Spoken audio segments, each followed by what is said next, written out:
The Maclay Marauders began the 2023 season with the same goals as many high school football teams around the country.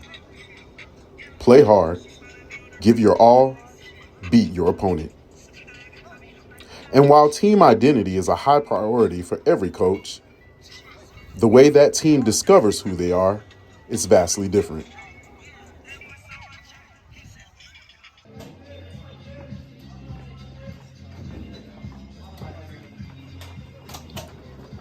Identity can only be found in one place when it comes to high school football, and that's on the playing field. Marauder head coach Jason Cauley has a clear understanding of what he wants to mold the Maclay football program into. And he's looking to create a new brand of football with players that are bought into the Marauder way. And now we ask that you please join our players and coaches in honoring America as we celebrate our freedom and those who protect it. And so when I retired out of the military, it was 2007. My brother, who's a head coach of a 6A, 7A program in Mobile, Alabama, and, I didn't know what to do with my career. I didn't know what kind of career I was going to have after that. And we had been involved with being a three-sport athlete since I was 4 years old, and him as well. And he's like, man, come home. He said, let me teach you how to coach football. We was fortunate enough to be teammates in college and football, and so we played football since we were both 4. We played college ball together, and he started coaching probably about 8 years before me because I did join the military. And so I moved back to Mobile, Alabama, and I got to experience, watching him call an offense and watching him run a program. And watching him, I learned how to coach. I learned the love of the game from my father. My father was president of the youth organization for probably about 10 or 12 years in Saraland, Alabama. And so I learned the love of the game and how to appreciate the game and how to respect the game from my dad. But I really learned how to coach from my brother. He had spent the previous year in Morgantown, West Virginia, and with Rich Rodriguez and Calvin McGee and all those guys, and learned his system. And so that's the system I learned to coach up under an offense. I learned the up-tempo, the spread offense, and that offense was basically, it was a run-first offense. Even though it was spread, it was run-first. So I coached 4 years over there in Bama, and my wife now, she joined the military, and that took us to Hawaii. So I got to go to Hawaii and got to do what I loved, coach football in Hawaii. We had 2 kids while I was in Hawaii, and that's where I got my first head coaching jobs while I was in Hawaii. So I took that offense, and we was one of the only ones running that offense for a little bit in Hawaii because everybody was running the run and shoot, because the run and shoot has so much success over there at the University of Hawaii. So I've being a quarterback myself, I took the run and started mixing the pass in there because I played at Mississippi College and my OC was Dana Holgerson. So I learned the air raid when I was playing college ball at Mississippi College. And so I kind of mixed and matched the spread with the air raid and the spread run with the air raid, and that's kind of where we're at now with what I run offensively. But after Hawaii, I was in Kansas for a couple of years. I was in Phoenix, Arizona, Colorado Springs, Colorado, and now I'm here in Tallahassee. My name is Will O'Connor. I'm the starting tackle and guard and nose guard on the D-line.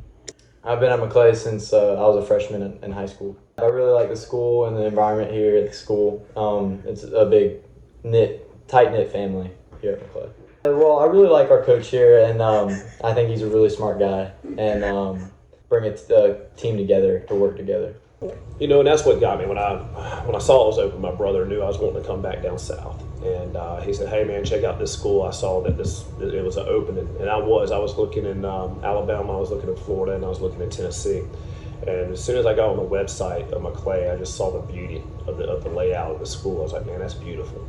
And I love both the public and private school. I love both sectors, and both of them has its advantages and disadvantages. But when I saw that my kids had an opportunity to go to school like this, I had to jump on it, and I did.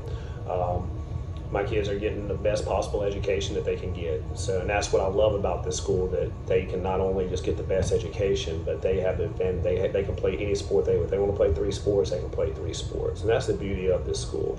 These kids, you don't have coaches telling you, hey, no, you can't go play football, or you can't play baseball because we need you here in the spring for football. We all share the athletes, and I think that builds an overall scholar athlete instead of just a great football player. They are an overall scholar, and they have more pride in the school if they're playing multiple sports as well. So that's one thing about the school I like. I love how the administration, the head of school, James Milford, my first year here was last year, and during the summer he came out every single day at 7 o'clock in the morning. He was there with the kids, and he went through the speed and conditioning and the weight training afterwards every single day in the summer. He even helped us out. We did a lift-a-thon, and he said, you know what, I'm lifting with the boys, I'm going to do the lift-a-thon too. So he even helped with that with the fundraiser, and that let me know that the administration was serious about the students and the athletic program. So yeah, to have that kind of support, to see what they're trying to do within the school every year. They're trying to do something to enrich the athletic program. We're about to start building a sports complex. It's going to be in the high, the price of it I can't even say, but we're going to build a stadium, 3 practice fields, a new weight room. I mean, it's going to be deluxe. No excuses, don't do anything stupid, don't hold on the edge. We don't need to hold on the edge. We got a quarterback that can escape. We don't need to do that. Let's go get him, coach. But I knew going into the season it's going to be a learning curve. We lost 8 starters on both sides of the ball due to graduation. I was excited about what we was having coming in, and our program, our roster was risen up, where we didn't have to have 8 starters play on both sides of the ball. So we're very young. We have 1 senior starting on offense right now. We got 2, 3 freshmen starting. So I knew going into it was going to be a growing process. I look at those first 2 games, and it was either win or a loss. We could have done either or for those first 2 games. That first one was kind of hard because we was leading the whole game. It seemed like we was up 21-10 at halftime, and come out flat in the second half, and we let it slip away from us. And that's learning how to win. We have to learn how to win as a team. And you start off, you lose a couple of close ones, and then you maybe start winning a couple of close ones, and then those close wins build on to a dynamic season. And I think that's where we're at. We lost a couple close ones here, and then we went to Georgia, and then we had True North, a 1 Metro team, come in from Miami, and they're a real deal. And I love playing teams like that because we got NFC and Monroe in our district. And we're not going to see speed like that if we keep playing, teams that aren't going to look like that. And I think True North, they have a quarterback that's 3rd in the state of Florida right now. They got a who has multiple offers as a freshman. They have a receiver who has offers from Ole Miss and Tennessee and the likes of other SEC and ACC and Pac-12 schools. So I want our guys to see that kind of stuff. So when we do see Leon Washington, next week in homecoming, it's not going to be a surprise to see that kind of speed on the field. Our boys are going to say, okay, we faced this. We're not scared of what we got tonight. We faced the best of the best. But we did good against. I mean, we was in the red zone 6 times against True North, who, the coach comes up to me after the game that nobody's challenged them like that, and we want to come out with a victory, but I think we learned a lot from that game. I think after that game, going up against another 1 Metro team who was 3-1 in Cambridge Christian, we come out firing on all cylinders. We was sharp on both sides of the ball. We knew we had to do something on defense to get 11 hats going to the ball, and we did that. We worked on it all week long. The boys were more aggressive. If they broke 1 tackle, there was 2 or 3 more people right there at the point of attack, and that's why we got to keep that up because FAMU and NFC and Monroe and going into Zephyr Hills. I mean, we got a schedule ahead of us too, but I think we're more prepared now than we was at the beginning of the year. Like I said, we're young, and every single week those kids come from being young freshmen and sophomores to veteran players, and that's going to help us going forward. I'm Brinkley Snow, starting middle linebacker for Maclay. I've been at Maclay since kindergarten. It's been really fun getting to grow up with all my friends just throughout school, getting to build a lot of camaraderie with everybody, especially my teammates. I mean, I think he's an awesome dude. He really knows how to bring the team together. He knows how to run an offense, a lot of tempo. I just love the way he runs everything. Let me run the ball a little bit, Let me tote the rock. Deerfield and Brookwood's good matchups for us. They really are. They're very well coached teams. They have some athletes on the field as well. And, we felt like we should have won or could have won, but we didn't. And just get that one just kind of, validates that what we do out there in practice every single week is making us a better team. The seniors the few seniors we have coming back, we have some seniors that are first-year players, and they're contributing. They're contributing great, but, having Will O'Connor as a captain and Brinkley Snow as a captain, those senior captain guys, that really, really helps. I think Brinkley Snow is second in 1S with tackles right now with 51. Will O'Connor has some of the most pancakes. I know the first game he had, I think, 10 pancakes. Last week he had 6 pancakes and graded out like at 97. So he's a guy that can do everything from offensive guard to offensive tackle to nose guard to defensive end to defensive tackle. He moves all around the field, and having the coaching staff that we have now here at Maclay, is being able to teach them in multiple positions, that helps. So having those 2 seniors really be leaders is really good for our team. You look at that junior cast, and it's absolutely amazing. We got a couple new guys that came in. 6'5", 200 pounds, Zeke Podgorski at the wide receiver, who caught 2 touchdowns last week with about 90 receptions, and Nash Bashir is second in the state at 1S in receiving yards right now. You have another junior, George Grant, following up, and he was one of the best receivers you could possibly have. One of the best receivers probably in the Big Bend. And we moved him to quarterback, and he's first in 1S in the state in passing yards right now. So we got some people that are making plays. We got some players out there that are contributing. We got Ryder Marks. He's a captain as well, junior captain. He's just like Will O'Connor, where he can play the tackle position. He can go to guard. He can also play center. He's a great defensive end. So having those pieces are amazing. And then you go move to that sophomore class where you have Keaton Beach, who's a 6'6", 350-pound, just dynamic kid to have on that offensive line. We have 3 freshmen that are starting right now, with Blake Brandon as a receiver, and he probably has 200 yards receiving as a freshman. We got Henry Richardson, who's starting at not only receiver, but he's also starting at cornerback as well. Never even played the position before, just such an athlete that he can make it happen. And we got Tucker Popple, who's starting at safety and is getting more and more carries every single week at the running back spot. But we're young, and every single week those kids grow, and they grow into their roles, and they have more confidence every week, and it's starting to click. Well, Coach, you talked about a lot of time. Tell me some of the guys that coach with you.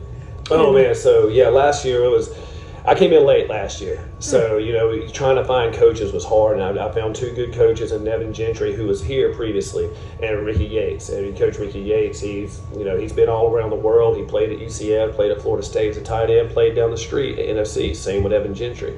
Well, this year, look, I want to be surrounded by winners. So we got some people that knows how to win over here. We got a defensive coordinator who is the Broyles Assistant Coach of the Year, National Assistant Coach of the Year award winner, Jim Moore. He's our defensive coordinator. He can bring energy. He brings loyalty. He brings laughter. But he brings such a world of knowledge of the game of football. He's been around Tallahassee for a while. Everybody knows him everywhere he goes. Such a great man, but he's doing such a good job with that defense. With him on defense, he brought Jeff Crum. And Jeff Crum, he's been all around the world as well. He's been at NFC. He's been at Leon. He's been here at one stop. Nick Singletary, he's our linebacker coach. We brought him from NFC. NFC wins, and like I said, I want to be surrounded with winners. They know how to win, so we picked them up.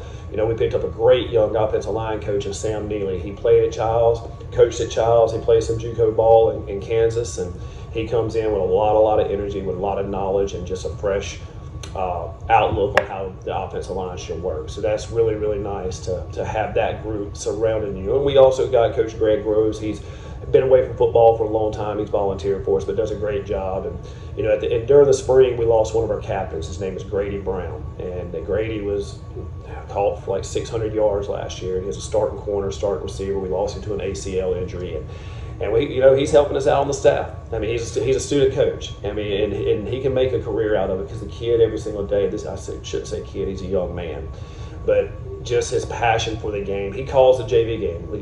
We beat NFC 49-6, and he's over there calling plays as a senior in high school.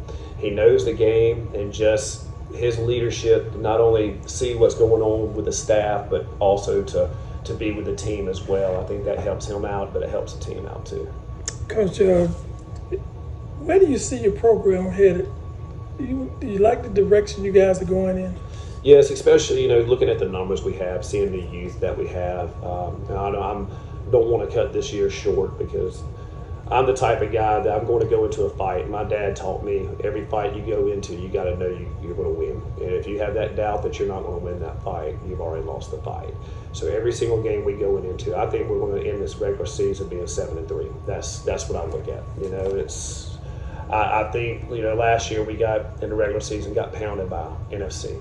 I mean, like, we just got pounded. That was the hurricane week. We played on a Wednesday instead of a Friday, and we went in and they took it to us. Then we played them in the playoffs, and nobody gave us a chance. Nobody gave us a shot. I thought we had a perfect plan going in, and with one missed field goal, and we would have been up. We had a missed field goal. We'd have been up at half. It was tied 14-14 at half coming out, and we was moving the ball up and down the field. We were stopping them. We did a different defense just for that game, and it gave them a little bit of trouble, and they had to figure it out. We had a turnover early in the third quarter, and that was kind of the turned the tide, and it gave them a little bit of momentum, and we couldn't catch up. But we had 2 missed field goals. We had a touchdown dropped in the end zone, and that's my outlook on it. We're going to beat you. We're going to beat you. We're going to play you. We're going to play the game. I do. Monroe is big, fast, they're physical, but I'm going to. If we're betting, I'm betting my team every single time.